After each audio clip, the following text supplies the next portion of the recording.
വൈവാഹിക കുടുംബ വ്യവസ്ഥ എന്തെന്ന് ഇസ്ലാം നമ്മെ പഠിപ്പിച്ചു തരുന്നുവെങ്കിൽ എന്താണ് കല്യാണം, എന്താണ് നിക്കാഹ്, എന്താണ് വിവാഹം, ആരാണ് ഭാര്യ, ആരാണ് ഭർത്താവ്, ഭർത്താവിന്റെ സ്ഥാനമെന്ത്, ഭാര്യയുടെ സ്ഥാനമെന്ത്, ഇസ്ലാമിൽ വൈവാഹിക ജീവിതത്തിന് എന്താണ് സ്ഥാനമാനങ്ങളും മാനദണ്ഡങ്ങളും മുസ്ലിം സമുദായമേ നീ പഠിച്ചിട്ടുണ്ടോ? നീ മനസ്സിലാക്കിയിട്ടുണ്ടോ? നിനക്കറിവുണ്ടോ ആ വിഷയത്തിൽ? എങ്ങനെയോ ഒരു പെണ്ണിനെ കെട്ടി കുറെ കാലം ജീവിച്ച് നിന്റെ ആർത്തിയും നിന്റെ അഭിലാഷങ്ങളും പൂർത്തിയാക്കി കറിയാപ്പില വലിച്ചെറിയുന്നത് പോലെ പെണ്ണിനെ വലിച്ചെറിഞ്ഞുകൊണ്ട് കുടുംബത്തിൽ അസ്വസ്ഥത ഉണ്ടാക്കലല്ലേ നിന്റെ സ്വഭാവം? അതിനൊരു പരിഹാരം വേണം, അതിനൊരു തിരശീല വേണം. അതുകൊണ്ട് യുവാക്കളെ, യുവതികളെ, കടന്നു വരിക, കുടുംബ ജീവിതത്തിന്റെ ഇസ്ലാമിക മാനദണ്ഡം എന്തെന്നൊന്ന് പഠിക്കട്ടെ. പരിശുദ്ധ ഖുർആനിന്റെയും ഹദീസിന്റെയും ഇമാമിങ്ങളുടെയും അഭിപ്രായം അനുസരിച്ച് വൈവാഹിക ജീവിതം എങ്ങനെ കെട്ടിപ്പടുക്കണമെന്ന് നിങ്ങൾ മനസ്സിലാക്കണം. അള്ളാഹു അതിനെ ഈ വേദി ഒരു സബബാക്കി മാറ്റുമാറാകട്ടെ. അതുകൊണ്ട് കുടുംബജീവിതത്തെ കുറിച്ച് അല്ലമീൻ സാധു സംരക്ഷണ സമിതി സംഘടിപ്പിച്ച ഈ പരിപാടി, അൽഹംദുലില്ലാ, അവർ പാവപ്പെട്ട സാധുക്കളായ പെൺകുട്ടികളെ വിവാഹം ചെയ്തു കൊടുക്കുക എന്ന ലക്ഷ്യബോധത്തോടും അതേപോലെ പാവപ്പെട്ട രോഗികളായ സഹോദരി സഹോദരന്മാരെ സഹായിക്കുക എന്ന ലക്ഷ്യത്തോടും നിർധനരായ വിദ്യാർത്ഥിനികൾക്ക് പഠനോപകരണങ്ങൾ നൽകുക എന്ന സദുദ്ധമത്തോടു കൂടിയും തുടക്കം കുറിച്ച ഒരു സംഘടനയാണ് അൽ അമീൻ. 7 വർഷങ്ങൾക്ക് മുമ്പ് നടത്തിയ പരിപാടിയാണ്. അതിനുശേഷം ഇപ്പോഴാണ് നടത്തുന്നത്. ഇന്നേ വരെ അവരുടെ പരിപാടി വൻപിച്ച വിജയമായിരുന്നു. ഇപ്പോൾ എന്തോ ചെറിയ തടസ്സം പോലെ അള്ളാഹു എല്ലാ ഷറുകളെ തൊട്ടും ഷുറൂറുകളെ തൊട്ടും ലുറൂറുകളെ തൊട്ടും നമ്മയെയും ഈ നാട്ടുകാരെയും ഈ സംഘടനയെയും ഇതിന്റെ ആത്മാർത്ഥമായ പ്രവർത്തകരെയും എല്ലാം അള്ളാഹു കബൂലാക്കുമാറാകട്ടെ, സഹായിക്കുമാറാകട്ടെ, രക്ഷപ്പെടുത്തുമാറാകട്ടെ. ബഹുമാനമുള്ള മുഅ്മിനീങ്ങളെ, അതുകൊണ്ട് ഈ സംഘടന നിങ്ങൾക്ക് നൽകുന്ന ഉപദേശം പല പണ്ഡിതന്മാരെയും ഉൾക്കൊള്ളിച്ചുകൊണ്ട് ദീനിന്റെ വശങ്ങളാണ് നിങ്ങളുടെ മുന്നിൽ ചർച്ച ചെയ്യപ്പെടുന്നത്.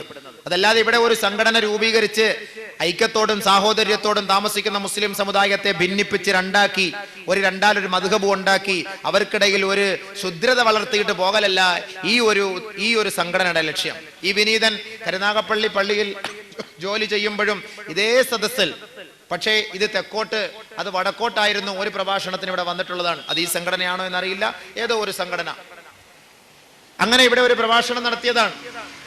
ഇപ്പം വർഷങ്ങൾ കുറേ ആയി, അപ്പോഴേക്കും ആളുകൾക്കൊക്കെ ഓരോ ചിന്തകളൊക്കെ കുഴപ്പത്തിലായി. അങ്ങനെയൊക്കെ എന്തോ ഒക്കെ അങ്ങോട്ടും ഇങ്ങോട്ടും ഒക്കെ ഒരു ചായലും ഒക്കെ ഉണ്ടായി. ഖൈർ, അള്ളാഹു നല്ല ചിന്താ മണ്ഡലത്തിലേക്ക് നമ്മളെ കൊണ്ടെത്തിക്കട്ടെ. ഉറക്കെ പറഞ്ഞില്ലെങ്കിലും പതുക്കെങ്കിലും ആമീൻ പറയണം കേട്ടോ. ബഹുമാനമുള്ള സഹോദരങ്ങളെ, അതുകൊണ്ട് ഞാൻ കൂടുതലൊന്നും നീട്ടിപ്പരത്താതെ എൻ്റെ വിഷയത്തിലേക്ക് ഞാൻ കടക്കുകയാണ്. സമയം ദീർഘിച്ചു പോയി. 7 മണിക്ക് പ്രഭാഷണം വെച്ചിട്ട് 9 മണിക്കാണ്.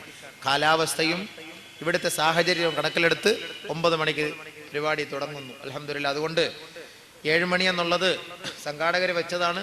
സംഘാടകർ തീരുമാനിച്ച സമയത്ത് ഞങ്ങൾ ഇവിടെ എത്തുകയും ചെയ്തു. അതല്ലാതെ ഞാൻ പറഞ്ഞതോ അല്ലെങ്കിൽ നമ്മളുമായി ബന്ധപ്പെട്ടതോ അല്ല. ഇനി 7 മണി എന്നും പറഞ്ഞ് പിടിച്ചിട്ട് അതിൻ്റെ പേരിലൊരു ചർച്ച ഉണ്ടാകണ്ട. അതിനുവേണ്ടി ജാമ്യമായി എടുത്തുകൊണ്ട് ഞാൻ പറയുകയാണ്. വൈവാഹിക ജീവിതത്തെ കുറിച്ച് ഇസ്ലാമിക മാനദണ്ഡം എന്താണ്? 2 ദിവസം ഇൻഷാ അള്ളാഹ് നിങ്ങളുടെ മുന്നിൽ, 2-3 ദിവസം കൊണ്ട് നമുക്ക് ഈ കുടുംബജീവിതത്തെ കുറിച്ച് പൂർണ്ണമായി പറയാൻ കഴിയില്ല, ഭാഗികമായിട്ട് എങ്കിലും മർമ്മപ്രധാനമായ ഭാഗങ്ങളൊക്കെ എടുത്ത് ടച്ച് ചെയ്തുകൊണ്ട് നമുക്കത് ചർച്ച ചെയ്ത് ദുആ ചെയ്ത് പിരിയാം. അതുകൊണ്ട് 2 ദിവസം നിർബന്ധമായി നിങ്ങൾ വരണം ഇൻഷാ അള്ളാഹ്. ഓരോ കുടുംബക്കാരും മനസ്സിലാക്കേണ്ട കാര്യമാണ്, ഓരോ മുസ്ലിമും മനസ്സിലാക്കേണ്ട കാര്യമാണ്. ഒരു ചെറുപ്പക്കാരൻ ഒരു കല്യാണം കഴിക്കാൻ പോകുമ്പോൾ ഇസ്ലാമിക ജീവിത വ്യവസ്ഥ എന്തെന്ന് മനസ്സിലാകാതെ പഠിക്കാതെ അവൻ കല്യാണം കഴിക്കാൻ പോയതാണ്. കുടുംബത്തിലാകെ പ്രശ്നങ്ങളും ഭാര്യയോടുള്ള ഉത്തരവാദിത്തം മനസ്സിലാകാതെ വന്നതും ഭാര്യയോടുള്ള ഉത്തരവാദിത്ത കുറവും ഇത്യാദി കാര്യങ്ങളുടെ പേരിൽ ആകെ പ്രശ്നങ്ങൾ കൊണ്ട്, സങ്കീർണമായ പ്രശ്നങ്ങൾ കൊണ്ട്, വേവലാതിയും ആവലാതിയും കൊണ്ട് അവൻ നെടുവീർപ്പിറക്കുമ്പോൾ ബഹുമാനമുള്ളവരെ, പ്രാഥമികമായിട്ട് മനസ്സിലാക്കേണ്ട വിഷയമാണ്. വൈവാഹിക ജീവിതത്തിലേക്ക് കടക്കുന്നതിന് മുമ്പ് ഇത്യാദി കാര്യങ്ങൾ ഇസ്ലാമിന്റെ വീക്ഷണം എന്താണ് എന്നത് മനസ്സിലാക്കിയിരിക്കുക. ഇനി വിവാഹം കഴിച്ചവരിൽ എന്ത് ചെയ്യണം? വിവാഹം കഴിച്ചവർ അവരുടെ ഭാര്യമാരോടുള്ള കടപ്പാടറിയണം. ഭാര്യമാർക്ക് അവരുടെ ഭർത്താക്കന്മാരോടുള്ള കടപ്പാടറിയണം. ഭാര്യയുടെയും ഭർത്താവിന്റെയും ബന്ധത്തിലൂടെ അള്ളാഹു നിങ്ങൾക്ക് നൽകുന്ന സന്താന പരമ്പരകൾ ഈ ദുനിയാവിലും പ്രത്യുത ആഖിറത്തിലും നിങ്ങൾക്ക് ഗുണമുള്ള സന്താനങ്ങളാക്കി മാറ്റണം. അതിന് ഇസ്ലാം നമുക്ക് കൽപ്പിക്കുന്ന കൽപ്പന എന്താണ് എന്ന് മനസ്സിലാക്കണം. മാത്രമല്ല നമ്മുടെ കല്യാണമേ ഇങ്ങനെ നടന്നു, ഇനി നമ്മുടെ സന്താനങ്ങളെയെങ്കിലും ഈ ഇസ്ലാമിക വ്യവസ്ഥ പ്രകാരം വിവാഹം കഴിച്ചു കൊടുക്കണമെന്ന ആഗ്രഹവും ആവേശവും ഈ സദസ്സിലിരിക്കുന്ന അല്ലെങ്കിൽ എന്റെ പ്രഭാഷണം ശ്രവിക്കുന്ന ഓരോരുത്തർക്കും ഉണ്ടാകണം. അള്ളാഹുവിന് തൗഫീഖ് നൽകുമാറാകട്ടെ. കല്യാണം എന്നൊക്കെ പറഞ്ഞാൽ കുറച്ച് പൈസയൊക്കെ കൊണ്ട് കൊടുത്ത് കുറെ ശാപ്പാട് പഠിച്ച് അവിടെ പെണ്ണിന്റെ മോന്ത നോക്കിയിട്ട് കൊള്ളാം, ചിലപ്പോ നോക്കും കൊള്ളൂല, ഓ അവന് യോജിച്ചതാണ്, ഓ അത് പറ്റാത്തതാണ്, അവന് വണ്ണം കൂടുതല്, അവക്കിത്തിരി വണ്ണം കുറവ്, ഇവക്കിത്തിരി വണ്ണം കൂടുതല്, അവൻ സ്ലിം, ഇങ്ങനെയൊക്കെ അഭിപ്രായം പറഞ്ഞു പോകുന്നതല്ലാതെ എന്താണ് വിവാഹം, എന്താണ് കല്യാണം, ആർക്കാണ് ഇത് യോജിച്ച കുഫു എന്ന് പറഞ്ഞാൽ എന്തൊക്കെയാണ് ഇത്യാദി കാര്യങ്ങളൊന്നും നമ്മുടെ ഉമ്മത്തിന് അറിയില്ല. നമ്മുടെ ഉമ്മത്ത് ആവശ്യമില്ലാത്ത ചർച്ചകൾ ഇങ്ങനെ ചെയ്ത് കാലങ്ങളും ദിനങ്ങളും സ്റ്റേജുകളും മൈക്കുകളും ഉപയോഗിച്ചുകൊണ്ടിരിക്കുകയാണ്. ഉമ്മത്ത് ഇവിടെ പിഴച്ചുകൊണ്ടിരിക്കുന്നു, വഴിപിഴച്ചുകൊണ്ടിരിക്കുന്നു. ഓരോ മുസ്ലിം സമുദായത്തിന്റെ മഹല്ലുകളുടെ കമ്മിറ്റി ഓഫീസുകൾ തുറന്നു നോക്കിയാൽ എത്രയെത്ര തലാഖിന്റെ അപേക്ഷകളാണ് കെട്ടിക്കിടക്കുന്നത്. കോടതിയുടെ വളപ്പിൽ പോയി നിങ്ങൾ നിന്ന് നോക്കി, കോടതിയിൽ പരിശോധിച്ചു നോക്കിയാലും തലയിൽ തട്ടമിട്ട പരദ ധരിച്ച ഫുൾ കൈ ധരിച്ച മുസ്ലിം സഹോദരിമാർ ഡിവോഴ്സിന് വേണ്ടി, അതായത് കുടുംബ ജീവിതം ഒഴിവാക്കാൻ വേണ്ടി, തലാഖിന് വേണ്ടി, കേസിന് വാദിക്കാൻ വേണ്ടി അവിടെ വന്ന് നിൽക്കുന്ന ദാരുണമായ അവസ്ഥ നമുക്ക് കാണാൻ കഴിയും. കേരളത്തിന്റെ ചരിത്രം പരിശോധിച്ചാൽ 70% വിവാഹമോചനത്തിന് വേണ്ടി കോടതിയിൽ കാത്തുകിടക്കുന്നത് മുസ്ലിം സമുദായത്തിൽപ്പെട്ട സ്ത്രീ പുരുഷന്മാരാണ്. അതേപോലെ ചെറിയ ചെറിയ പ്രശ്നത്തിന്റെ പേരിൽ, സ്ത്രീ പീഡനത്തിന്റെ പേരിൽ, സ്ത്രീധന പീഡനത്തിന്റെ പേരിൽ ഭാര്യ ഒരു ധ്രുവത്തിൽ, ഭർത്താവ് ഒരു ധ്രുവത്തിൽ, അവർക്കുണ്ടായ സന്താനങ്ങൾ വഴിയാധാരമായി അങ്ങോട്ടും ഇങ്ങോട്ടും നിലവിളിച്ച് ഉപ്പ, ഉമ്മിച്ചി, ഉപ്പിച്ചി എന്നൊക്കെ നിലവിളിച്ച് നടക്കുന്നു. ഉപ്പയെയും ഉമ്മയെയും ഒരേ കുടക്കീഴിൽ കാണാൻ പറ്റാത്ത ഒരു ദുരവസ്ഥയും ഇന്ന് നമ്മുടെ നാട്ടിൽ നടക്കുന്നുണ്ട് എങ്കിൽ ഇതിന്റെയൊക്കെ പിന്നിൽ പ്രവർത്തിച്ച ശക്തി എന്ത് എന്ന് മുസ്ലിം സമുദായം മനസ്സിലാക്കണം. കല്യാണം എന്നൊക്കെ പറഞ്ഞിട്ട് കുറെ ബിരിയാണി അടിച്ചിട്ട് ചെറുക്കന്റെയും പെണ്ണിന്റെയും കൈക്ക് പിടിച്ച് ആശംസിച്ച് ഇറങ്ങി വരല്ലാതല്ല കല്യാണം. കല്യാണത്തിന് മുമ്പേ, പെണ്ണ് കാണുന്നതിന് മുമ്പേ, ആലോചിക്കുന്നതിന് മുമ്പേ, ഒരു പെണ്ണിനെ കെട്ടാൻ തീരുമാനമെടുക്കുന്നതിന് മുമ്പേ നീ മുതിർന്ന വ്യക്തികളുമായി, ഇതുമായി ബന്ധപ്പെട്ട പരിചയ സമ്പന്നരുമായി, ആലിമീങ്ങളുമായി, മുത്തഖീങ്ങളുമായി, സ്വാലിഹീങ്ങളുമായി നിനക്കൊരു മുഷാവറ, ഒരു ആലോചന നിനക്ക് അത്യന്താപേക്ഷിതമാണ്. അതല്ലാതെ ചുമ്മാ കുറെ വീട്, കുറെ സമ്പത്ത്, കുറെ സ്വർണം, ഒരു വണ്ടി, പെണ്ണിന്റെ മോന്ത, ഇതെല്ലാം കൂടെ കാണുമ്പോഴത്തേക്ക് ഇവൻ അങ്ങോട്ട് മയങ്ങി അങ്ങോട്ട് കെട്ടിച്ചു കൊടുക്കലല്ല വേണ്ടത്. ഇസ്ലാം പെണ്ണ് കാണുന്ന ചടങ്ങ് മുതൽ പ്രസവിച്ച് കുഞ്ഞിനെ എത്ര വർഷം വരെ പോറ്റണമെന്നും ആ കുട്ടിയോടുള്ള ഉത്തരവാദിത്വം എന്തെന്ന് വരെ ഇസ്ലാം നമുക്ക് പഠിപ്പിച്ച് മനസ്സിലാക്കി തരുന്നു. അത് പഠിക്കേണ്ട ബാധ്യത ഓരോ മുസ്ലിം സമുദായത്തിന്റെയും ഉത്തരവാദിത്തമാണ്, ഫർള് ഐനായ കാര്യമാണ്, പഠിക്കണം. അതുകൊണ്ട് ബഹുമാനമുള്ള സഹോദരങ്ങളെ, വൈവാഹിക ജീവിതത്തെ സംബന്ധിച്ച് തുടക്കം മുതൽ നമുക്ക് ചർച്ച ചെയ്യാം. നബി സല്ലല്ലാഹു അലൈഹി വസല്ലമ തങ്ങൾ പറയുന്നു, വിവാഹം കഴിക്കാൻ കപ്പാസിറ്റിയും പ്രാപ്തിയും ആരോഗ്യവും കഴിവുമുള്ളവൻ അവൻ വിവാഹം കഴിക്കുക തന്നെ വേണം. അതാണ് ആദ്യമായിട്ട് ഇസ്ലാം പഠിപ്പിക്കുന്നത്. കല്യാണം കഴിക്കാതെ ഇങ്ങനെ മുതുമുത്തച്ഛൻ ആവുന്നത് വരെ ഇങ്ങനെ അങ്ങോട്ട് നടക്കും, കല്യാണം കഴിക്കൂല. എന്തേ കല്യാണം കഴിക്കാത്തതെന്ന് ചോദിച്ചാൽ സമയമില്ല, ജോലി കിട്ടട്ടെ. 35 വയസ്സായവനാണ് ചോദിക്കുന്നത് വിവാഹം കഴിക്കാത്ത എന്ത്, സമയമായിട്ടില്ല. എപ്പോഴാ ഇനി സമയാവുക? അവന്റെ നട്ടലിൽ തുരുമ്പ് കയറുമ്പോഴായിരിക്കും ഇനി സമയാവുക. ഇനി എപ്പോഴാ സമയാവുന്നത്? ഒരു പെണ്ണിനെ പോറ്റുക എന്ന് പറഞ്ഞാൽ എന്താ? ഒരുപാട് കാശിട്ട് വാരി കൊടുക്കലാണോ അതിന്റെ അർത്ഥം? ഇന്നത്തെ കാലഘട്ടത്തെ അപേക്ഷിച്ചിടത്തോളം പെണ്ണിനെ സംരക്ഷിക്കാനും പെണ്ണിന് ജീവനാംശം നൽകാനും പെണ്ണിന്റെ വാപ്പ തന്നെയാണ് നിനക്ക് പൈസ തരുന്നത്. പിന്നെന്തേ നിനക്ക് ഇത്ര ബുദ്ധിമുട്ട് പെണ്ണ് കെട്ടാൻ? നേരത്തെയൊക്കെ ആണെങ്കിൽ, പണ്ടൊക്കെ ആണെങ്കിൽ നമുക്ക് പറയാമായിരുന്നു മഹർ. ഇപ്പൊ മഹർ പേരിന് എത്ര മഹർ എന്ന് ചോദിച്ചാല് അത് നിങ്ങളുടെ ഇഷ്ടത്തിന് എഴുതിക്കോ. നമ്മടുത്ത് പറയാ എത്ര മോനെ മഹർ, അത് ഉസ്താദിന്റെ ഇഷ്ടത്തിന് പറ. അപ്പൊ ഞാൻ പറയും ഞങ്ങൾ പെണ്ണ് കെട്ടിയതാ, ഇനിയിപ്പോ ഞാൻ എന്റെ ഇഷ്ടത്തിന് മഹർ പറഞ്ഞാൽ നീ കെട്ടാൻ വന്ന കൊച്ചിനെ ഞാൻ കെട്ടേണ്ടി വരും. കാരണം നീയല്ലേ മഹർ പറയേണ്ടത്. അപ്പൊ മഹർ പറയാനെടുക്കാനോ അതിനുപോലും കപ്പാസിറ്റിയും കഴിവും ഇല്ലാത്ത ഒരു അവസ്ഥയിലേക്ക് എത്തിയിരിക്കുകയാണ്. മഹർ കൊടുക്കുന്നത് ആരാ? പെണ്ണിന്റെ വാപ്പയാണ്. കാലം തിരിഞ്ഞു പോയി. അതിന് അച്ചാരം എന്ന് പറഞ്ഞ ബാഗിനകത്ത് കുറച്ച് പൈസ എല്ലാം കൊണ്ട് അങ്ങോട്ട് കൊടുത്തിട്ട് ഉസ്താദന്മാരെ ഇരുത്തി അതും ഒരു സാക്ഷി, അൽ ഫാത്തിഹ അച്ചാരം. എന്നിട്ട് ഈ പൈസ എടുത്തുകൊണ്ടുപോയി താലി വാങ്ങി മഹർ വാങ്ങി പെണ്ണിന്റെ കഴുത്തി കൊണ്ടുപോയി കെട്ടുക. അപ്പൊ ഇവന് ഒരു വീടുണ്ടോ? ഇവനൊരു സ്ഥാനമുണ്ടോ? ഇവന് സമ്പാദിക്കാൻ വല്ല പൈസ ഉണ്ടോ? ഇവന് ഈ പെണ്ണിനെ പോറ്റാൻ വല്ല കഴിയോ? ഒന്നും കഴിയില്ല. ഇവനാണ് ഈ പെണ്ണിന്റെ തന്ത കല്യാണം കഴിച്ചു കൊടുക്കുന്നത്. കല്യാണ ചെലവ്, അതിന്റെ പേര് കല്യാണ ചെലവ്. അങ്ങോട്ട് ഒരു ബാഗില് അതിനകത്ത് ഉസ്താദന്മാരെ സാക്ഷി. കാരണം ഇടി കിട്ടണ്ടായ നാളെ കഴിവില്ലാത്തവൻ പെണ്ണ് കെട്ടണ്ട, കഴിവില്ലാത്തവൻ പെണ്ണ് കെട്ടണ്ട. അല്ലെങ്കിൽ നിനക്ക് അള്ളാഹുവിൽ വിശ്വാസമുണ്ടോ? ഒരു പെണ്ണിനെ കെട്ടുന്നതിന് പരിശുദ്ധ ഇസ്ലാം പഠിപ്പിക്കുന്ന മാനദണ്ഡം എന്തെന്ന് മനസ്സിലാക്ക്. നീ വാരിക്കോരിയൊന്നും കൊടുക്കുകയൊന്നും വേണ്ട ഒരു പെണ്ണിനെ കെട്ടാൻ.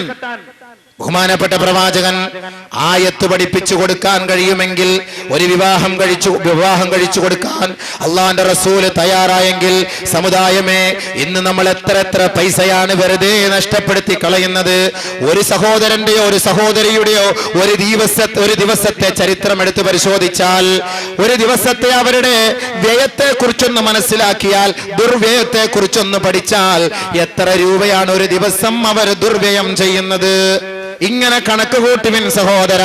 10ാം ക്ലാസ്സിൽ പഠിക്കുന്ന ചെറുപ്പക്കാരന്റെ പോക്കറ്റിൽ 2 മൊബൈലോ അതല്ലെങ്കിൽ ഡുവൽ സിം ഉള്ള മൊബൈലും ഉണ്ടെങ്കിൽ, 2 മൊബൈലും ഉണ്ടെങ്കിൽ മാസങ്ങളോളം 100 കണക്കിന് രൂപ അവൻ മൊബൈൽ റീചാർജിന് വേണ്ടി വേണം.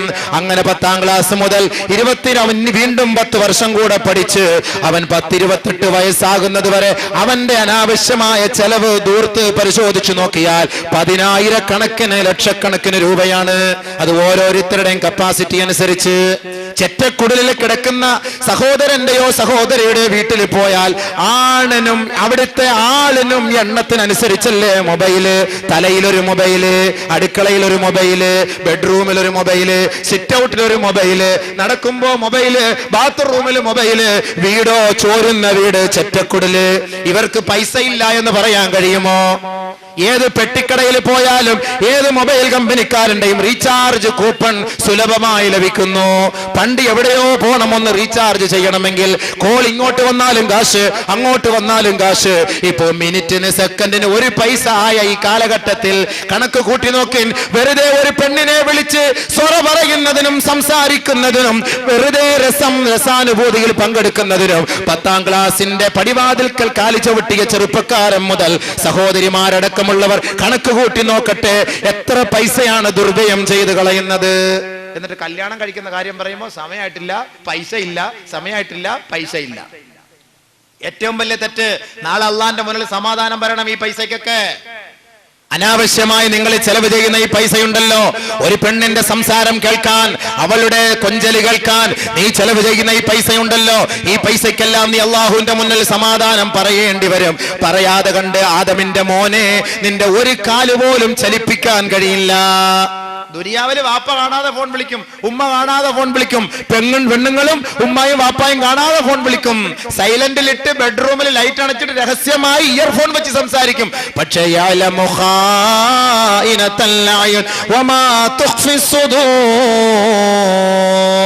നിന്റെ ഹൃദയത്തിന്റെ അന്തരത്തിൽ ഒളിഞ്ഞിരിക്കുന്ന രഹസ്യങ്ങളും പരസ്യങ്ങളും നീ പതുക്കെ പറയുന്നതും ഉറക്കെ പറയുന്നതും, രഹസ്യമായി പറയുന്നതും പരസ്യമായി പറയുന്നതും, ഒളിച്ചു പറയുന്നതും പരസ്യമായിട്ട് പറയുന്നതും, ഇരുട്ടത്ത് പറയുന്നതും, മുറിയിൽ കതവടച്ചിട്ട് പറയുന്നതും എല്ലാം അറിയുന്ന തമ്പുരാൻ അവൻ കേൾക്കുന്നുണ്ട്.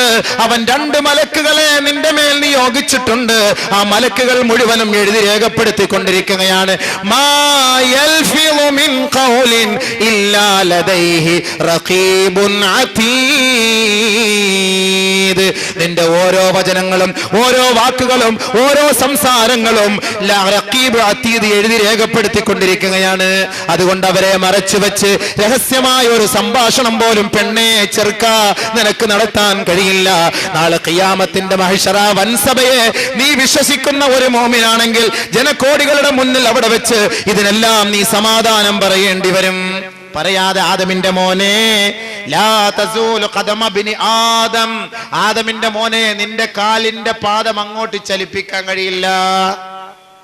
അതുകൊണ്ട് ഇപ്പോഴേ മനസ്സിലാക്കിക്കോ, തൗബ ചെയ്തോ. അതുകൊണ്ട് പൈസ ഇല്ല എന്ന് പറഞ്ഞ് കല്യാണം കഴിക്കാൻ നടക്കല്ലേ. സമയമാകുമ്പോ കല്യാണം കഴിച്ചോ. ഖാലൻ നബിയ്യു സല്ലല്ലാഹു അലൈഹി വസല്ലം, അല്ലാഹുവിന്റെ റസൂൽ പറയുന്നു, മാ കാന മൂസിറൻ ഫലം യൻകിഹ് ഫലൈസ മിന്നാ. വിവാഹം കഴിക്കാൻ സാധ്യതയുണ്ടായിട്ട് വിവാഹം കഴിക്കാത്തവൻ അവൻ എന്റെ മില്ലത്തിൽ പെട്ടവനല്ല, എന്റെ സമുദായത്തിൽ പെട്ടവനല്ലെന്ന് സയ്യിദുനാ വസനദുനാ റസൂലുള്ളാഹി സ്വല്ലല്ലാഹു അലൈഹി വസല്ലം. വിവാഹം കഴിക്കാൻ കപ്പാസിറ്റി ഉണ്ടായിട്ട് കഴിക്കാത്തവൻ എന്റെ സമുദായത്തിൽ പെട്ടവനല്ല. നഊദു ബില്ലാഹ്, അല്ലാഹു കാക്കട്ടെ. അള്ളാഹുവിന്റെ റസൂലിന്റെ സമുദായത്തിൽ പെടാത്തവൻ പിന്നെ അവസ്ഥ എന്താ? അബൂജഹലിന്റെ ഉത്ബത്തിന്റെ ശൈബത്തിന്റെ കൂട്ടത്തിൽ നരകത്തിൽ പോകേണ്ടി വരും. പടച്ചവൻ കാത്തുരക്ഷിക്കട്ടെ. അതുകൊണ്ട് ജോലി കിട്ടാം പ്രതീക്ഷിച്ച് നിൽക്കണ്ട. സമയായോ കല്യാണം കഴിക്ക്. സമയമൊക്കെ പറയുന്നുണ്ട്. എപ്പോഴാ സമയം? അത് കേട്ടാൽ നമ്മൾ ഞെട്ടിപ്പോവും. അത് അങ്ങോട്ട് വരട്ടെ വിഷയം. നമ്മൾ കേട്ടാൽ ഞെട്ടിപ്പോവും അത് ആ സമയം. ബഹുമാനമുള്ള സഹോദരങ്ങളെ, പ്രവാചകൻ പറഞ്ഞ സമയത്തൊക്കെ വിവാഹം കഴിച്ചു കൊടുത്താൽ ഒരു മൊബൈൽ ഫോണിന്റെ ദുരുപയോഗം ഉണ്ടാവുകയില്ല, ഒരു ലവ് ജിഹാദും അല്ലാത്ത ജിഹാദും ഒന്നും ലോകത്തുണ്ടാവുകയില്ല. ഓരോന്നിനോരോ പണ്ടൊക്കെ പ്രണയം പണ്ടേ തുടങ്ങിയതാ. പക്ഷെ ഇപ്പോഴാണെന്ന് തോന്നുന്നു ഈ പ്രണയത്തിന് ഇത്രയ്ക്കും സ്നേഹം കൂടിയത്. ജിഹാദ് എന്ന് പറഞ്ഞാൽ ഇൻട്രസ്റ്റ് കൂടിയത്. ലവിന് ഇൻട്രസ്റ്റ് കൂടുതൽ ഇപ്പോഴും. അതിനങ്ങനായിരിക്കും ലവ് ജിഹാദ് എന്ന് പേരിട്ടേക്കണത്. കണക്ക് പരിശോധിച്ച് നോക്കിയാൽ മുസ്ലിം സമുദായത്തിന്റെ പെൺകുട്ടികളാണ് അമുസ്ലിമീങ്ങളുമായിട്ട് കൂടുതൽ ഓടിയത്. പക്ഷെ പേര് നമുക്കിരുന്നോട്ടെ, പേര് നമുക്കാണ്. കണക്ക് പരിശോധിച്ചാൽ മൊത്തം അങ്ങനെയാണ്. അമ്പലപ്പുഴയിലത്തെ ആത്മഹത്യ അടക്കമുള്ള കോളേജിലെ ചരിത്രങ്ങൾ മുഴുവൻ മാധ്യമ പടകൾ എഴുതിവിട്ട കള്ളത്തരവും നുണക്കഥകളും മാത്രമാണിത്. ഓരോ രജിസ്റ്റർ ഓഫീസിൽ നിങ്ങളൊന്ന് പോയി നോക്കി. ഇപ്പൊ ഫോട്ടോ അടക്കം ഒട്ടിച്ചു വെക്കുന്നുണ്ട്. ഫോട്ടോ അടക്കം ഒട്ടിച്ചു വെക്കുമ്പോൾ കൂടുതലും അവിടെ നമുക്ക് കാണാൻ കഴിയുന്നത് തലയിൽ തട്ടമിട്ട സബീന, തലയിൽ തട്ടമിട്ട സലീന, തലയിൽ തട്ടമിട്ട ഷഫീന. നിന്നോടൊപ്പം ഇരിക്കുന്നത് ഒരു ശ്രീകൃഷ്ണനോ, അതല്ലെങ്കിൽ ഒരു ശശിയോ, അതല്ലെങ്കിൽ ഒരു ബേബിയോ, അതല്ലെങ്കിൽ ഒരു ജോർജോ, അതല്ലെങ്കിൽ ഒരു ജോസഫോ ആണ് കൂട്ടത്തിലിരിക്കുന്നത്. എന്താ യോജിച്ചു വരുമോ? നമുക്ക് ഇതിന്റെ പേര് കുഫു എന്ന് പറയാൻ പറ്റുമോ? കുഫു എന്ന് പറയാൻ പറ്റുമോ? കാരണം തലയിൽ തട്ടവിട്ട് ഫോട്ടോ പണ്ട് എടുത്തതാ, SLCക്കകത്ത് കൊടുക്കാൻ വേണ്ടി എടുത്തതാ. ആ ഫോട്ടോ വേണമെന്നാ ഇപ്പൊ രജിസ്റ്റർ ഓഫീസിൽ പറയുന്നത്. അപ്പൊ അത് തന്നെ എടുത്ത് കൊടുക്കേണ്ടി വരും. അപ്പൊ ഏതെങ്കിലും സ്വന്തക്കാര് രജിസ്റ്റർ ഓഫീസിൽ പോയി നോക്കിയാല് കാണുന്നത് മുസ്ലിം സഹോദരിമാരോടൊപ്പം ഇരിക്കുന്ന മുസ്ലിം സഹോദരങ്ങളാണ്. പേരോ നമുക്ക് ലവ് ജിഹാദ്. നമ്മളവിടെ ആകപ്പാട് ജിഹാദ് അളക്കുന്നതെന്നാണ്. പ്രണയം അത് ഒരു ഭാഗമാണ്. അതിന് മതത്തിന്റെ മുനമ്പ് നൽകിക്കൊണ്ട്, മതത്തിന്റെ പേര് നൽകിക്കൊണ്ട് അതിനെ സമുദായത്തിനുള്ളിൽ സ്പർദ്ധ ഉണ്ടാക്കാൻ ഒരു മതക്കാരന് ശ്രമിക്കണ്ട. അതേ നമുക്ക് പറയാനുള്ളൂ. ഹിന്ദുവിന്റെ പെണ്ണിനെ മുസ്ലിം ചെറുക്കൻ സ്നേഹിക്കുന്നു, മുസ്ലിമിന്റെ പെണ്ണിനെ ഹിന്ദു സ്നേഹിക്കുന്നു. അത് ഇസം വെച്ചിട്ടല്ല, അത് പ്രണയമാണത്.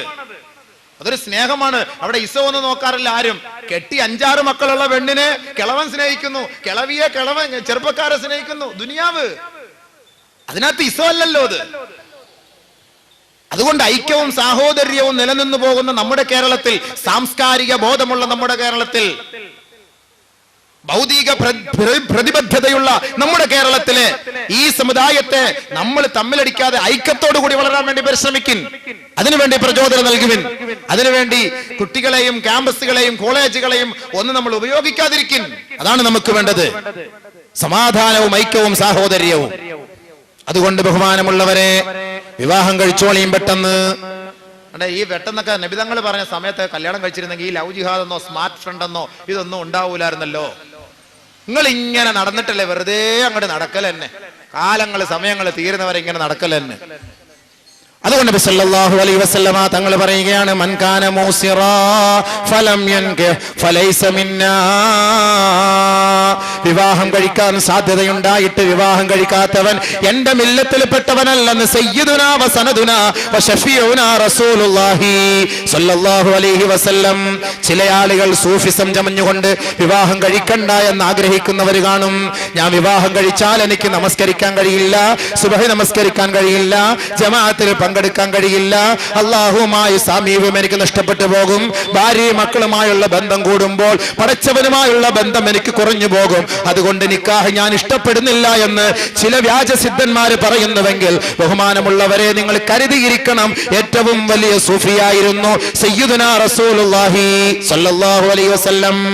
ഏറ്റവും വലിയ അല്ലാഹുവിന്റെ റസൂലാണ്, അല്ലാഹുവിന്റെ റസൂലാണ്.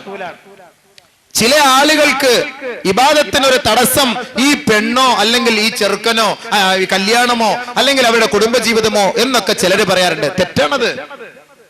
പ്രവാചകൻ പഠിപ്പിക്കുന്നു, ലാ സറൂറത ബിൽ ഇസ്ലാം. ഇസ്ലാമിൽ സന്യാസ ജീവിതമില്ല, ബ്രഹ്മചര്യമില്ല. കല്യാണം കഴിക്കാതെ ഇങ്ങനെ താടി നീട്ടി വളർത്തി ശേഖി അമഞ്ഞ് നടക്കുന്ന സ്വഭാവം ഇസ്ലാമിൽ ഇല്ല എന്നർത്ഥം. ബഹുമാനപ്പെട്ട അനസ് റളിയല്ലാഹു അൻഹു റിപ്പോർട്ട് ചെയ്യുന്ന ഹദീസിൽ കാണാം, കാന യഅമുറുനാ ബിൽ ബാ വയൻഹാ അനിത് തവത്തുൽ നഹിയൻ ശദീദാ. ഞങ്ങളോട് കല്യാണത്തിന് പ്രചോദനം നൽകുകയും അവിവാഹിതനാകുന്നതിനെ തൊട്ട് ബഹുമാനപ്പെട്ട പ്രവാചകൻ നിരുത്സാഹപ്പെടുത്തുകയും ചെയ്യുമായിരുന്നു. അനസ് റളിയല്ലാഹു അൻഹു പറഞ്ഞു, കല്യാണം കഴിക്കും, കല്യാണം കഴിക്കാതിരിക്കല്ലേ എന്ന് റസൂലുള്ളാഹി ഞങ്ങൾക്ക് ഒരു ഉപദേശം നൽകുമായിരുന്നു. ഈ ഇക്കൂട്ടത്തിൽ സഅദ് ഇബ്നു ഹിശാം റളിയല്ലാഹു അൻഹു എന്ന് പറയുന്ന ഒരു സഹാബി, അദ്ദേഹത്തിന് ഒരു വല്ലാത്ത ഒരു ആവലാതി, എന്താ കല്യാണമൊക്കെ കഴിച്ചാൽ ഇബാദത്ത് ചെയ്യാൻ പറ്റൂല. നബി സല്ലല്ലാഹു അലൈഹി വസല്ലം തങ്ങൾക്ക് ശേഷം ബഹുമാനപ്പെട്ട മഹദിയായ ഫാത്തിമ ആയിഷ റളിയല്ലാഹു തആല അൻഹ അടുക്കലേക്ക് പോയിട്ട് പറഞ്ഞു, മഹദി അവர்களെ ആയിഷ സിദ്ദീഖ റളിയല്ലാഹു തആല അൻഹയുടെ അടുക്കലേക്ക് പോയിട്ട് പറയുകയാണ്, ഞാൻ അവിവാഹിതനാകാൻ ആഗ്രഹിക്കുന്നു, അതുകൊണ്ട് മഹദി അവர்களെ എന്താണ് അവിടുത്തെ അഭിപ്രായം? ഫമാ തറൈന ഫീ, ഞാൻ അവിവാഹിതനാകാൻ ആഗ്രഹിക്കുന്നു, പറഞ്ഞാൽ നീ കല്യാണം കഴിക്കണ്ട, ഞാൻ ഇങ്ങനെ ഇബാദത്തൊക്കെ ചെയ്ത് ഇങ്ങനെ നടക്കാൻ പോവാണ്, അതുകൊണ്ട് അവിടുത്തെ അഭിപ്രായം എന്താ? ഫമാ തറൈന ഫീ. ഉടനെ കാലത്ത് ആയിഷ റളിയല്ലാഹു അൻഹ പറയുകയാണ്, അമാ സമിഅത അല്ലാഹ യഖൂൽ, അല്ലാഹു പറഞ്ഞത് നീ കേട്ടിട്ടില്ലേ, പഠിച്ചിട്ടില്ലേ? വലഖദ് അർസൽനാ റസൂലൻ മിൻ ഖബ്ലിക് വജഅൽനാ ലഹും അസ്വാജൻ വദുർരിയ്യ ഫലാ തതബത്തൽ. എല്ലാ പ്രവാചകന്മാരും, എത്ര പ്രവാചകന്മാർ ലോകത്തേക്ക് വന്നിട്ടുണ്ടെങ്കിൽ, നാം ഓരോ പ്രവാചകന്മാരെ ലോകത്തേക്ക് നിയോഗിച്ചിട്ടുണ്ടെങ്കിൽ, വലഖദ് അർസൽനാ റുസുലാ, നാം പ്രവാചകന്മാരെ അയച്ചിട്ടുണ്ട്, വജഅൽനാ ലഹും, നാം അവർക്ക് ആക്കി കൊടുക്കുകയും ചെയ്തു, അസ്വാജൻ വദുർരിയ്യ, ഭാര്യമാരും സന്താനങ്ങളെയും നാം അവർക്ക് പ്രദാനം ചെയ്യുകയും ചെയ്തിട്ടുണ്ട്. എല്ലാ പ്രവാചകന്മാർക്കും. ബഹുമാനപ്പെട്ട ആയിഷ റളിയല്ലാഹു അൻഹ ശേഷം പറഞ്ഞു, ഫലാ തതബത്തൽ, ആയതിനാൽ സഅദേ നീ അവിവാഹിതനാകരുത്, വിവാഹം കഴിക്കണം. മാത്രമല്ല, വിവാഹം കഴിക്കൽ ആരുടെ സുന്നത്ത്? ആരുടെ ഐച്ഛികം വിവാഹം കഴിക്കാന്നുള്ളത്?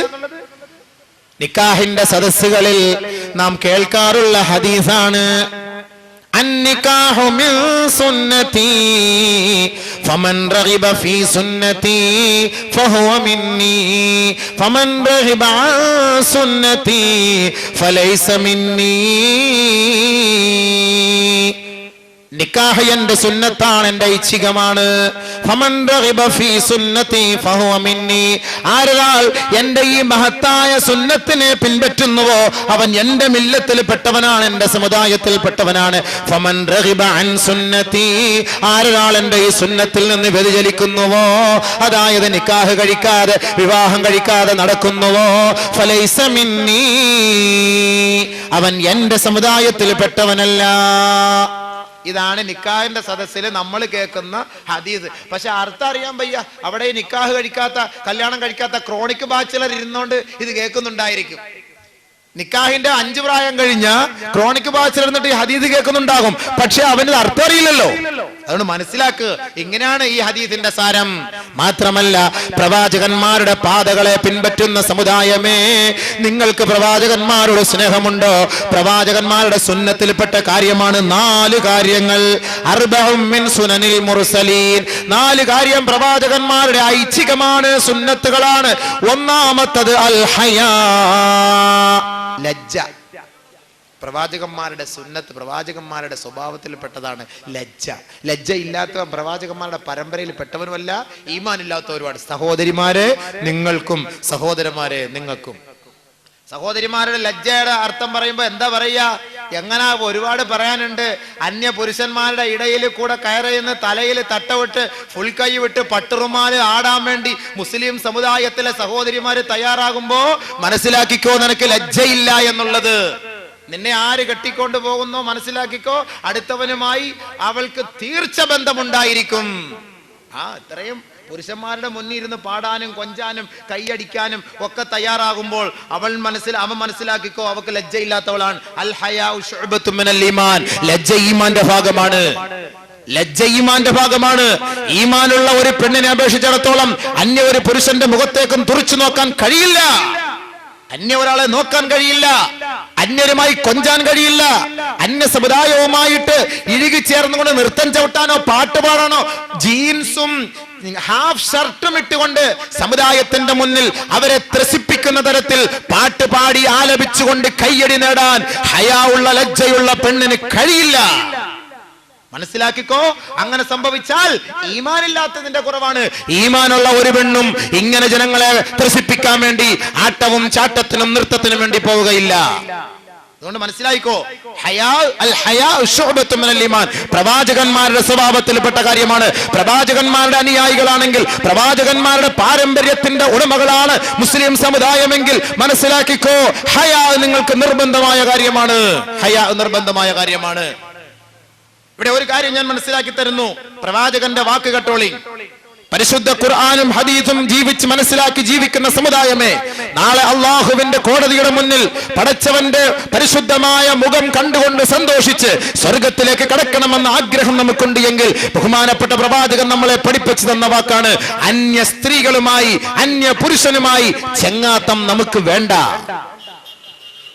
ഏതെങ്കിലും ഒരു ചെറുപ്പക്കാരൻ അന്യ പെണ്ണുമായി ചേർന്ന് മുട്ടിയുരുമി യാത്ര ചെയ്യുകയോ സഞ്ചരിക്കുകയോ കൊഞ്ചുകയോ ഒക്കെ ചെയ്താൽ നബി സല്ലല്ലാഹു അലൈഹി വസല്ലം തങ്ങൾ അവരെ കുറിച്ച് പറഞ്ഞ എന്താ? ലാ യുതഅന ഫീ റഅസി അഹദികും, നിന്റെ തലയിൽ ഒരു ഇരുമ്പ് കമ്പി കുത്തിയിറക്കിക്കോ. നിന്റെ തലയിൽ ഒരു ഇരുമ്പ് കമ്പി ഒരുവൻ അവന്റെ തലയിൽ കുത്തിയിറക്കട്ടെ. അത് തന്നെയാണ് ശ്രേഷ്ഠം. ഖൈറുൽ ലഹു മിൻ അയ്യമസ്സ ഇംറാതൻ, മറ്റൊരു പെണ്ണിനെ അവൻ തൊടുന്നതിനേക്കാൾ ലാ യഹില്ലു ലഹു, അവൻ അനുവദിക്കപ്പെടാത്ത അവന്റെ ഭാര്യയോ അവന്റെ പെങ്ങളോ അവന്റെ മാതാവോ അല്ലാതെ അന്യ പെണ്ണിനെ ഒരുവൻ മുട്ടിയുരുമി യാത്ര ചെയ്യുകയും അന്യ പെണ്ണുമായി ചങ്ങാത്തം സ്ഥാപിക്കുകയും ചെയ്യുന്നത് നീ കണ്ടാൽ മനസ്സിലാക്കിക്കോ, അതിനേക്കാൾ നല്ല കാര്യം അവന്റെ തലയിൽ ഒരു ഇരുമ്പ് വാര കുത്തിയിറക്കലാണ്. ഇല്ലെങ്കിൽ നാളെ അള്ളാഹു അത് ചെയ്യും. പല്ല കൂസിലുണ്ടോ? ബസ് യാത്ര ചെയ്ത് പോകുമ്പോ, പള്ളിക്കുടുത്തി പോകുമ്പോ, ബസ്സിന്റെ സീറ്റിലിരിക്കുമ്പോൾ, സാറ് അധ്യാപകൻ ക്ലാസ് റൂമിൽ നിന്ന് പുറത്തോട്ടിറങ്ങി പോകുമ്പോൾ, 10 മണിക്ക് ക്ലാസ് തുടങ്ങിയാൽ 8:15 ക്ലാസ്സിനകത്ത് എല്ലാവരും ഹാജരാവും. എന്തിനായി ഹാജര് നേരത്തെ വരുന്നത്? എന്തിനാ വരുന്നത്? പിയൂണിന്റെ അടുത്ത് ചോദിച്ചാൽ മതി. പിയൂണിനെ ഭീഷണിപ്പെടുത്തി മര്യാദയ്ക്ക് തുറന്നു തന്നോ, ഇല്ലെങ്കിൽ ജോലിയില്ലാന്ന്. നേരത്തെ വരികയാണ് ഇവിടെ. എന്നാൽ നേരത്തെ എഴുന്നേറ്റ് പോയി പഠിക്കുക, അതൊന്നുമല്ല. ഇവിടെ ലക്ഷ്യം വേറെ. അറിയാൻ നേരിട്ട് ഇവനി തന്നെ പല പിയൂണുകളും വന്ന് നമ്മുടെ അടുത്ത് പറയുന്ന വാക്കുകളാണ്. ബഹുമാനമുള്ള സഹോദരൻ, എന്താ അള്ളാഹ് എവിടെയാ സ്വർഗം കൊടുത്തോ? ഇവർക്ക് ഊരിൽ നിങ്ങൾ എവിടെയാണ് കൊടുത്തു കഴിഞ്ഞു? ഇനി അവിടെ ഇല്ലാത്തത് കൊണ്ടായിരിക്കും എവിടെയാണ് കൊടുത്തത്. അതുകൊണ്ട് അങ്ങനെ നിങ്ങൾ സ്പർശിക്കാൻ നിൽക്കണ്ട, അങ്ങനെ പോകാൻ നിൽക്കണ്ട. അങ്ങനെ ചെയ്താൽ അതിനേക്കാൾ ശ്രേഷ്ഠം ഒരു കമ്പിപ്പാര തലയിൽ ഇടിച്ചിറക്കിക്കോ. വീണ്ടും റസൂലുള്ള പറയാണ്, ഇയ്യാക വൽ ഖൽവത ബിന്നിസാ, സ്ത്രീകളുമായി ഒറ്റയ്ക്കിരിക്കൽ നീ സൂക്ഷിച്ചോ, ഒറ്റയ്ക്കുള്ള ചങ്ങാത്തം നീ സൂക്ഷിച്ചോ. ലഅൻ യസ്ഹമ റജുലുൻ ബിംറാത്തിൻ ഖൈറുൽ ലഹു മിൻ അൻ യസ്ഹമ ഖിൻസീറൻ മുതലത്തിഖൻ ബിതീനിൻ ഔ ഹംഅത്തിൻ. നബി സല്ലല്ലാഹു അലൈഹി വസല്ലം തങ്ങൾ പറയുകയാണ്, നിങ്ങൾ ഒരു സ്ത്രീയുമായി അന്യ പെണ്ണുമായി ഒറ്റയ്ക്കിരിക്കുന്നത് സൂക്ഷിച്ചോ, സൂക്ഷിച്ചോ.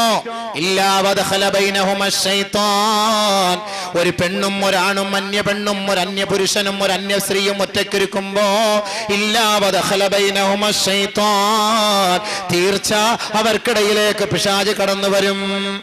പിന്നെ പിശാച് കടന്നു വന്നാൽ പിന്നെ പറയേണ്ട കാര്യമൊന്നുമില്ലല്ലോ. പിന്നെ അവിടെ തൊടണമെന്ന് തോന്നും, ഇവിടെ തൊടണമെന്ന് തോന്നും, ഉന്തണമെന്ന് തോന്നും, തള്ളണമെന്ന് തോന്നും, ഞോണ്ടണമെന്ന് തോന്നും, തോണ്ടണമെന്ന് തോന്നും, ഒക്കെ തോന്നിപ്പിക്കും. അത് മൂപ്പിലാന്റെ സ്വഭാവമാണ്. അത് പണ്ടേ അതിനുള്ള ഇജാസത്ത് അവിടെ നിന്ന് വാങ്ങിക്കൊണ്ടാണ് ഇങ്ങോട്ട് വന്നത്. അതുകൊണ്ട് അങ്ങനെ ഒറ്റയ്ക്ക് ഇരിക്കല്ലേ. ഒറ്റയ്ക്ക് ഇരുന്നാൽ ചിലപ്പോൾ സംഭവിച്ചു പോകും. ഒറ്റയ്ക്ക് ഇരിക്കാതിരുന്നാൽ പ്രശ്നമില്ല. റസൂലുള്ളാഹി സ്വല്ലല്ലാഹു അലൈഹി വസല്ലമ തങ്ങൾ പറഞ്ഞു, ഇത് നീ അനുസരിക്കാതെ എങ്ങാനും ഒരു പെണ്ണുമായി ഒറ്റയ്ക്കിരുന്നാൽ അതിനേക്കാൾ ശ്രേഷ്ഠമാണ് സഹോദര, അതിനേക്കാൾ ശ്രേഷ്ഠമാണ് സഹോദര, മാലിന്യ കൂമ്പാരത്തിൽ മാലിന്യ ജലത്തിൽ കിടന്ന് കളിച്ചുകൊണ്ടിരിക്കുന്ന പന്നിയുണ്ടല്ലോ, പന്നി. ആ പന്നികളെ നീ കെട്ടിപ്പിടിക്കൽ, ആ പന്നിയുമായി ചങ്ങാത്തം സ്ഥാപിക്കലാണ് അവന് ഖൈറെന്ന് സയ്യിദുനാ റസൂലുള്ളാഹി സ്വല്ലല്ലാഹു അലൈഹി വസല്ലം. പന്നി എന്ന് പറഞ്ഞാൽ തന്നെ നമുക്ക് വെറുപ്പ്, ഛർദ്ദി വരും. പിന്നെ പന്നി അടുക്കലേക്ക് പോലോ, പിന്നെ പന്നിയെ തൊടലോ. റസൂലുള്ളാഹി സ്വല്ലല്ലാഹു അലൈഹി വസല്ലം തങ്ങൾ പറഞ്ഞ വാക്ക്, അന്യ ഒരു പെണ്ണുമായി ഒരുത്തൻ ചങ്ങാത്തം സ്ഥാപിച്ചാൽ മൻകിബുഹു അയ്യമസ്സ മൻകിബുഹു മൻകിബ ഇംറഅത്തിൻ, ഒരു പെണ്ണിന്റെ തോളും ഇവന്റെ തോളും കൂടെ ചേർത്ത് വെച്ച് അവൻ നടക്കുകയോ സഞ്ചരിക്കുകയോ ചങ്ങാത്തം പറയുകയോ ചെയ്താൽ ഖൈറുൽ ലഹു മിൻ അയ്യസ്ഹമ ഖിൻസീറൻ മുതലത്തിഖൻ ബിതീൻ, അഴുക്ക് ചാലിൽ കിടന്ന് കുളിച്ചുകൊണ്ടിരിക്കുന്ന പന്നിയുടെ കൂട്ടത്തിൽ പോയി അതിനെ കയറി ചേർന്ന് പിടിക്കലാണ് ഇവന് നല്ലത് എന്ന് റസൂലുള്ളാഹി സ്വല്ലല്ലാഹു അലൈഹി വസല്ലം തങ്ങൾ പറഞ്ഞു. അപ്പൊ മനസ്സിലായല്ലോ, ഏകദേശമൊക്കെ മനസ്സിലായല്ലോ. ഇനി നാളെ എങ്കിലും ബസ്സിൽ പോകുമ്പോൾ ശ്രദ്ധിച്ചോളി. അല്ലാഹു തആല കാര്യം മനസ്സിലാക്കാൻ തൗഫീഖ് നൽകുമാറാകട്ടെ. അപ്പൊ അറിയാതെ നമ്മളൊക്കെ ചെയ്തു പോയെങ്കിൽ തൗബ ചെയ്തോ, അറിയാതെ ചെയ്തു പോയെങ്കിൽ തൗബ ചെയ്യുക. ബഹുമാനമുള്ള സഹോദരങ്ങളെ, അതുകൊണ്ട് ഹയാ ഇല്ലാത്തവനാണ് ഇതൊക്കെ ചെയ്യുന്നത്. ഹയാ അത്യന്താപേക്ഷിതമാണ്. ഹയ ഉണ്ടെങ്കിൽ ഇങ്ങനെയൊക്കെ ചെയ്യുവോ? എങ്ങനെങ്കിലും ബൈ ചാൻസിൽ പിടിച്ചു, ആരെങ്കിലും കണ്ടു, അത്രയും പേരുടെ മുന്നിലിട്ട് ജനങ്ങൾ ഇവനെ അടിക്കുമ്പോ ഒന്ന് ആലോചിച്ച് ചോദിക്കണം, ലജ്ജ ഉണ്ടെങ്കിൽ ചെയ്യുമോ? അതുകൊണ്ട് ഹയാ പ്രവാചകന്മാരുടെ പാരമ്പര്യമാണ്, അവരുടെ സ്വഭാവമാണ്. അർബഉം മിൻ സുനനിൽ മുർസലീൻ, 4 കാര്യം പ്രവാചകന്മാരുടെ സ്വഭാവ വിശേഷണങ്ങളിൽ പെട്ടതാണ്. ഒന്ന് അൽ ഹയാ, മറ്റൊരു റിവായത്തിൽ അൽ ഹന്ന എന്ന് വരുന്നുണ്ട്, മൈലാഞ്ചി പുരട്ടുക. മൈലാഞ്ചി പുരട്ടല് അത് സുന്നത്താണ്. നരച്ച താടിയൊക്കെ മൈലാഞ്ചി പുരട്ട്. നിങ്ങൾ നരച്ച താടിയൊക്കെ ഡൈ ചെയ്യാതെ, നരച്ച താടി ഡൈ ചെയ്യാതെ മൈലാഞ്ചി പുരട്ട് സുന്നത്താണ്. സഹോദരിമാരെ, ക്യൂടെക്സ് പുരട്ടാതെ നിങ്ങൾ മൈലാഞ്ചി പുരട്ട്, അത് സുന്നത്താണ്. അതും പ്രവാചകന്മാരുടെ സ്വഭാവത്തിൽപ്പെട്ട കാര്യമാണ്. രണ്ടാമത് സിവാക്ക്, പല്ല് തേക്കൽ, മിസ്വാക്ക് ചെയ്യൽ പ്രവാചകന്മാരുടെ സുന്നത്തിൽപ്പെട്ട കാര്യമാണ്. പല്ല് തേക്കി അത് ആര് പഠിപ്പിക്കണം? പക്ഷെ എന്റെ പ്രവാചകൻ ചെയ്തതാണ്, പ്രവാചകന്മാര് ചെയ്തതാണ് എന്ന ഒരു ഈമാനോടെ വിശ്വാസത്തോടെ നീ പല്ല് തേച്ചാൽ തീർച്ച നിനക്കതിന് കൂലിയാണ്. പ്രവാചകന്മാരുടെ ശഫാഅത്തിന് നീ അർഹനാണ്. അതുകൊണ്ട് ഒളു എടുക്കുമ്പോ ഒന്ന് പല്ല് വെച്ചോളി, ഒരു സുന്നത്തായ കാര്യമാണ്. ചിലർ കൈ കൊണ്ട് കൊട്ടിച്ചേക്കും, അതിനേക്കാൾ നല്ലത് നിങ്ങൾ അതിനുള്ള അറാക്ക് അല്ലെങ്കിൽ അതുപോലുള്ള കമ്പുകളും കാര്യങ്ങളൊക്കെ ഉണ്ട്, അതൊക്കെ വെച്ചൊരു പല്ല് വെച്ചോ. ഒരു സുന്നത്ത് കളയുന്നതിന് നബി സല്ലല്ലാഹു അലൈഹി വസല്ലം തങ്ങൾക്ക് ഫർളാണ്, നമുക്കത് സുന്നത്താണ്. അതുകൊണ്ട് ആ സുന്നത്ത് ഹയാത്താക്കി, അത് പ്രവാചകന്മാരുടെ സുന്നത്താണ്. നമ്മൾ നേരം വെളുക്കുമ്പോൾ പല്ല് വയ്ക്കും. ചില പെണ്ണുങ്ങൾ ഒരു ദിവസം 5 പ്രാവശ്യം പല്ല് വയ്ക്കും. രാത്രി കിടക്കാൻ നേരത്തും പല്ല് വയ്ക്കും, നേരം വെളുത്ത് എഴുന്നേൽക്കുമ്പോഴും പല്ല് വയ്ക്കും, ചായ കുടിച്ചാലും ബിസ്ക്കറ്റ് തിന്നാലും ഒക്കെ പല്ല് വയ്ക്കും. പ്രവാചകന്റെ സുന്നത്താണെന്ന നീയത്തിൽ മോളെ നീ അങ്ങനെ ചെയ്യണേ, എങ്കിൽ സുന്നത്തിന്റെ കൂലി നിനക്ക് കിട്ടും. മൂന്നാമത് അത്രൊന്നും പൂശൂല. പാശ്ചാത്യന്മാര് ആൽക്കോഹോള് കയറ്റിവിട്ട സാധനങ്ങൾ കൊണ്ടുവന്നിട്ടാ ഇങ്ങനെ അടിച്ചിട്ട് പള്ളിയിൽ പോവുക. അത്ര പൂശുകാർ നബി സല്ലല്ലാഹു അലൈഹി വസല്ലം തങ്ങളുടെ ഹദീസിൽ കാണാം, നബി തങ്ങൾ വീട്ടിന് വേണ്ടി എത്ര പൈസ ചെലവ് ചെയ്യുമോ അത്രയും പൈസ അത്ര വാങ്ങിക്കുന്നതിന് വേണ്ടി ചെലവ് ചെയ്യും. അതാണ് അത്ര നല്ല പൂഷണം. ചില അത്രക്ക് നല്ല പൂഷണം വില കുറഞ്ഞ ആൾക്കാർ വായിക്കും, 15 രൂപയ്ക്ക് കിട്ടും, മയ്യത്തിന് വേണ്ടി പുരട്ടുന്നതാ. ലാസ്റ്റ് ഘട്ടത്തിൽ വാപ്പാക്ക് കൊടുക്കുന്ന സമ്മാനം എന്താ? വാപ്പാടെ മയ്യത്ത് പൊതിയുമ്പോ അത്ര ഒരു കടയിൽ പോയി ഏറ്റവും കുറഞ്ഞ അത്ര ഏതാ? 15 രൂപയുടെ അതിലൊരു ഡസം ഇങ്ങട് എല്ലാം കൂടെ കൊണ്ട് പൊട്ടിച്ച് വാപ്പാടെ മണ്ടയിലോട്ട്. എന്തായാലും അവസാനം പോവല്ലോ. 15 രൂപയുടെ എങ്കിലും വാപ്പായ്ക്ക് ഒരു സഹായം ചെയ്തില്ലെങ്കിൽ പിന്നെന്താ? ബഹുമാനമുള്ളവരെ, അറബികൾ പരിശുദ്ധമായ കഅബ ഷരീഫിന്റെ ഹജറുൽ അസ്വദ്, ആ ഖിൽഅ, അതിന്റെ മൂടുപടം അവിടെയൊക്കെ പുരട്ടാൻ വേണ്ടി, തേക്കാൻ വേണ്ടി 100 കണക്കിന് റിയാലുകൾ വിലയുള്ള കുറച്ച് ഒരു മില്ലിക്കൊക്കെ 100, 200, 500 റിയാലുകൾ വിലയുള്ള ഊദ്, ഏറ്റവും വില കൂടിയ അത്റാണ് വാങ്ങിക്കൊണ്ട് പുരട്ടുന്നത്. ലക്ഷക്കണക്കിന് പാവികൾ വന്ന് ഹജറുൽ അസ്വദ് മുത്തുമ്പോൾ എത്രയോ പേര് ചൂട് കൊണ്ട് സഹിക്കവയ്യാതെ ആ ചൂടത്ത് വിയർത്ത് ഒലിച്ച് ആ ഹജറുൽ അസ്വദ് മുത്തുമ്പോൾ വിയർപ്പിന്റെ ദുർഗന്ധം നമുക്ക് വമിക്കും. ആ വിയർപ്പിന്റെ ദുർഗന്ധം നമുക്ക് ആസ്വദിക്കാൻ കഴിയും. നമുക്ക് ദുർഗന്ധം നമുക്ക് അസഹ്യമായി തോന്നും. പക്ഷേ ആ അസഹ്യതകളെയെല്ലാം തള്ളിക്കൊണ്ട് ഊദിന്റെ സുഗന്ധം നമുക്ക് ആസ്വദിക്കാൻ കഴിയും. ആ ഊദ് പുരട്ടിയ ഹജറുൽ അസ്വദിൽ പോയി മുത്തുമ്പോൾ ശേഷം നമ്മളൊന്ന് പോയി മുത്തിയാൽ എത്ര ദുർഗന്ധം വമിക്കുന്ന ഒരു വ്യക്തിയാണ് ഹജറുൽ അസ്വദ് മുത്തുന്നതെങ്കിൽ ശേഷം നമ്മളൊന്ന് മുത്തിയാൽ നല്ല മണവാണ്. അത്രയ്ക്കും വിലപിടിപ്പുള്ള കൂടിയ ഊദിന്റെ അത്തറുകളാണ് ഈ ഹജറുൽ അസ്വദിൽ, ഹജറുൽ അസ്വദിലും ഖിൽആയിലും അവിടുത്തെ പരിശുദ്ധമായ ആ സ്ഥലങ്ങളിലും ഭിത്തികളിലും എല്ലാം അറബികള് മുൽത്തസിമില് കഅബയുടെ വാതിലിലൊക്കെ അറബികൾ കൊണ്ട് വാരി തേക്കുന്നത്. അവരോട് പിശിക്കാറില്ല. നമ്മളാണെങ്കിൽ ഇവിടുന്ന് 10 രൂപയുടെ മജുമായി മേടിച്ചോണ്ട് പോകും. എനിക്കൊരു നിയ്യത്താണ് കഅബയുടെ മൂടുപടത്തിൽ ഇത് അത്ര വരട്ടണം എന്ന് പറഞ്ഞിട്ട്. ആരെല്ലാം 100 രൂപ 100 എന്ന് പറഞ്ഞാൽ സ്വീകരിക്കോ? 100 രൂപയ്ക്ക് ഒരു അത്ര നമ്മൾ വാങ്ങിക്കോ? അത്ര പുരട്ടി പള്ളിയിൽ വാ. സുബഹിക്കൊക്കെ കിടന്ന കിടപ്പിൽ എഴുന്നേറ്റ് പല്ലും തേക്കാതെ പള്ളിയിൽ വരും. വൈരിൽ മഗ്ദൂബി അലൈഹിം വലദ്ദാലിൻ എന്ന് പറയുമ്പോ ഇമാം ആമീൻ എന്ന് പറയുമ്പോ വായിന്ന് അല്ലാഹു, അങ്ങോട്ട് മലക്കക്ക് ആമീൻ പറയാൻ പറ്റൂല, ഇങ്ങോട്ട് മലക്കക്ക് ആമീൻ പറയാൻ പറ്റൂല. അതുകൊണ്ടാ പള്ളിയിൽ വരുമ്പോ പല്ല് വെച്ചിട്ട് വരണമെന്ന് പറയണത്. ബീഡി വലിക്കൽ എത്ര സഹോദരന്മാർ ബീഡി വലിക്കുന്ന സുഹൃത്തുക്കളെ.